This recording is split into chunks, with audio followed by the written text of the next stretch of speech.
Welcome to part two of our Cracks in the Foundation series podcast. In part one, we looked at how ironworker and project supervisor Rob Trymbulak, counselor Julian and HeroWork executive director Trevor Botkin each struggled with substance use while working in the construction industry.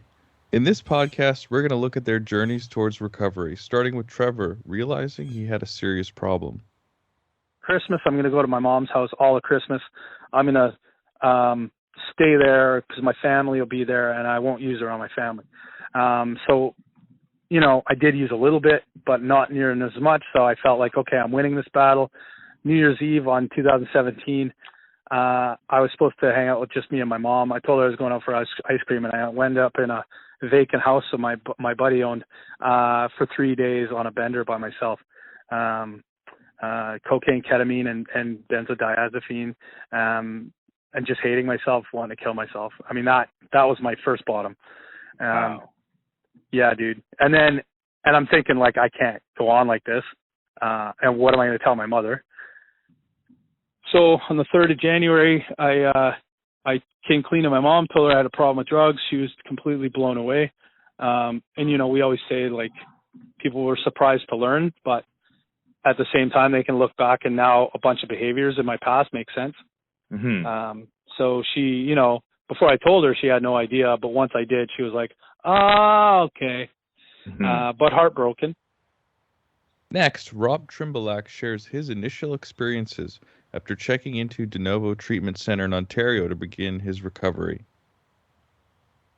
The first thing I had to do was stop using for a few days, which was something I never did. So that's the first thing I learned. Like I can string 10 or 12 days together without using a substance to get through the day.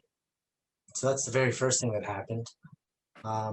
But what also happened was, so this might sound naive, but I didn't know what the 12 steps were.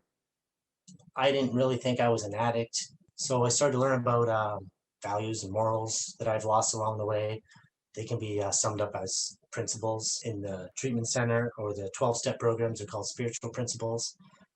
So I started to learn the power of getting honest, telling someone, asking for help. There's some definite relief and power behind that. I started to, because what my mind told me all these years was, if I told people what I was really doing, they would reject me, abandon me, leave me, and I would be all alone. So for me to be able to share that stuff, and the counselors there were just so compassionate. There was zero judgment. And then the other people that were there, like me, they might be there in their second or third or fourth week. So they've got this huge positive attitude, and they're the same way. So sharing amongst my peers with people that were screwing their lives up like I was, had such a healing power behind it. I couldn't even believe it. In Julian's case, his recovery not only helped him stop using, but put him on a career and life path he'd always searched for, but had never been able to find. As soon as I sobered up, I realized there was a reason why I had went through what I went through. And the only way that I could, all of the negative things that happened to me, the arrest, the, getting sick, getting in fights, having my nose broken, all of the crazy stuff that goes with addiction, I realized very shortly after I sobered up that the one way that I could actually make that work was to use it to help other people. And my experience with 16 years of daily drug abuse combined with my college training is what allows me to do that. But I wanted to do that. My whole life, I wanted to kind of do a job where I helped people, but I never knew what that would look like. So as soon as I got into recovery, as soon as I sobered up, I realized why I had gone through that 16 years of insanity, if you want to call it that. And it was to help people, because I have a unique perspective, because I'm dealing with it coming from a person who's been there. I understand how addicts and alcoholics think, not just what they behave like, but I understand the way their minds work as well, which I incorporate into the training that I do. And it's mainly because I enjoy helping people, and I'm a people person. I like to help people. Botkin initially started with HeroWork while he was still using, which he says made him feel like a fraud and led to feelings of intense shame. The whole time at HeroWork, things just started to get worse because I was like, I just felt like a liar. Now I'm around all these people that I perceive as not using and people I look up to in life. And I'm like, I knew I had this lie and this shame I'm carrying. And things got darker and darker and darker. And then in March, I had a week off for a first aid course. I got 2 days into it and I was incapacitated. On March 6th, I had put a plan together in my mind to wait for my mom to go to work and then park my Jeep in her garage and just let her rip and with the door closed. And I don't know what happened, man. Just for a split second, I think it was honestly just vanity. I was like, do I want to die and get found by my mom and then people find out I had a drug problem? Because at that point, my mom was the only one that knew. Mm-hmm.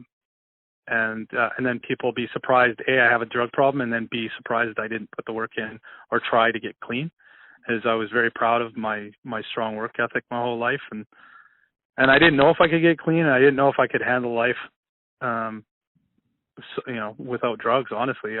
But I was like, okay, if I try and fail, and then try and fail, and then try and fail, and then I just commit suicide, at least people will see there was a struggle there, and they'll think kindly of me.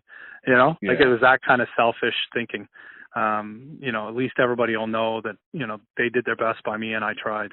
You can have this narrative of like, you battled with it, right? That's right. So with that said, I woke my mom up 4:30 in the morning that morning, and I told her what was up, and I was in treatment the next day at 2, which is another miracle. I just started doing the work, man, and it's just great bunch of people I was in treatment with, great counselors, a lot of hard work. To this day, I continue with one of my same counselors. I'm part of the fellowship. Yeah, I've been living so selfishly for so many years.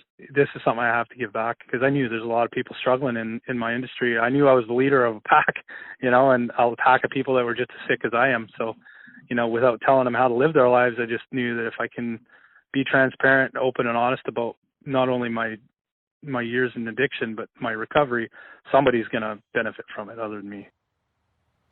Once Trymbulak went through recovery, he was surprised at the support he received not only from his peers, but from companies that had previously fired him due to substance use. I got to go work for that company a couple of years ago that walked me off the job. They called me back. They heard I was doing well. We call it making amends in the 9th step, making amends. I got to go make amends, do the job properly. I got to go see the same people that walked me out the door and say, like, take responsibility for what I did back then. That was an amazing feeling that happened in 2019. To be a supervisor on the bridge now is something that I never thought would happen if I admitted I had a problem, right? And that's what's really a tricky one for people in the trades. Like, there's help there for us. We just have to go tell someone. We don't want to tell someone when we're in our addiction, right? We're everything inside of me. Like, I was thinking about, if I do go to a treatment center, I'm going to hide it from my work and find like another one. Like, I just could have never imagined that the support that I have and the friends that I have and the ability to not have to tell a single lie about anything that I do anymore. In our previous episode, we looked at how the construction industry's tough guy ethos can hinder those that need help. But industry associations and other stakeholders are making an effort to help employees to address substance use head on. Here's Vancouver Island Construction Association President Rory Kumala on what his organization is doing. We've created a program around harm reduction, and we really started down this path about almost 5 years ago, when the opioid crisis really started to hit the news waves. And why we did that was because the demographics were eerily similar in that, we had 19 to 50-year-old males, which is a good part of our demographic. And then you look at the catalyst, the reasons that, people are succumbing to this toxic drug crisis, and you can find some parallels that have been drawn back. And even the 2018 coroner's report alluded to the fact that, nearly 25% of the deaths were people who had worked or are working in construction or the transportation sector. So we kind of developed ourselves. We've evolved into creating offerings that are a little more I would say, a little more nuanced as to what you would think from a traditional construction association. We need to be more than that. We need to serve our industry better, and I think we want to be able to serve it more broadly. Trevor Botkin, Rob Trymbulak, and Julian Toy have all committed to staying clean after long struggles with substance use. But their journeys all started with just simply asking for help. There are resources both within and outside the industry for those who are also looking for help.